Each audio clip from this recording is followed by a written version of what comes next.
Leo's up there right now. We're going to find out if he's got his harness strapped on yet. Leo, you ready to go?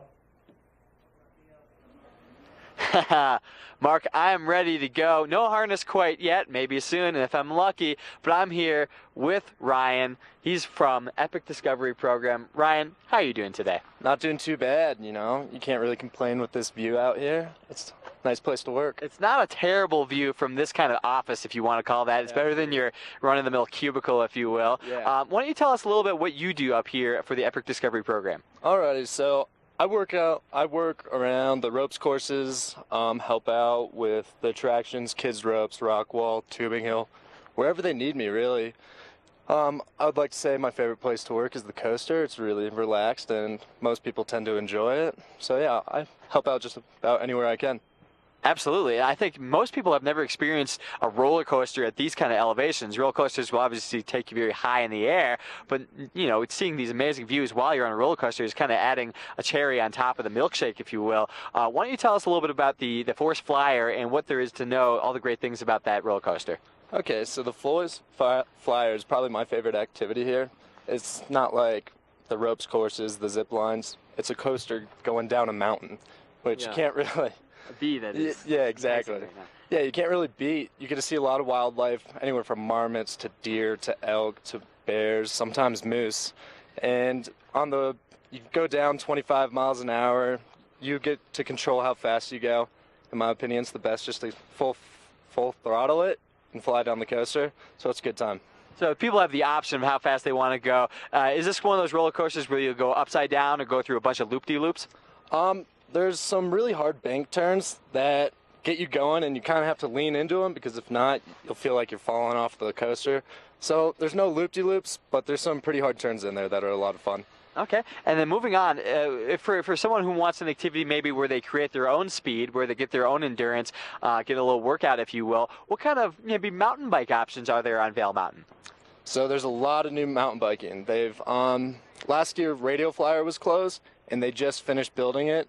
It's this awesome run you flow through the trees a lot. You go down some pretty gnarly drop-offs. There's trails called Big Mamba. It's a good beginner trail in my opinion. There's PMT, a black diamond that has some pretty awesome tabletops, and you get going pretty quick. There's Grand Traverse is a cross-country trail that can actually take you all the way over to Minturn. So there's biking trails everywhere, downhill, cross-country, uphill, whatever you're feeling that day. Now, when you're on some of these trails, some of them are more intense than others. Is there a way to differentiate these trails before you start them so you don't get over your head? Absolutely. Once you get off the gondola, there's a huge billboard with all the trails on it, their difficulty, a short description of what you're going to expect, say, rooted trails, a lot of rocks, or mediocre, flat, a good beginning trail. Okay, and if there's one trail that you think that any level of person could enjoy, maybe intermediate in trail, what would you suggest for today? I would say Radio Flyer for sure. It's not too technical or crazy, but you can make it as challenging as you want. So either if you're a beginner, you can take it slow, and if you have a little more experience under your belt, you can get after it. What's the best way to access Radio Flyer? So once you get off the gondola, you'll take a right. There's a sign that says leading to all biking trails. You'll go down a 100-yard trail, leads to the service road. You take that service road all the way to the left, go up a little bit, and it's right there on your right. There you have it. And if people want to learn about some of these trails and kind of want to learn more, what would be a good phone number or website to access to see maybe a trail map? So VailResorts.com has just about anything. You can access all their resorts, Heavenly, Breckenridge, Vail, and if you go to the Vail section, you can find all the answers that you're looking for.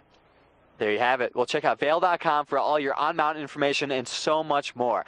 After the break, we're going to show you when we're airing a famous ski flick named Blizzard of Oz. We'll let you know what's going on the show Monday, and we'll say goodbye from Vail. Stick around. We're riding the coast, wherever it goes, hot or cold, where ice or snow, the same.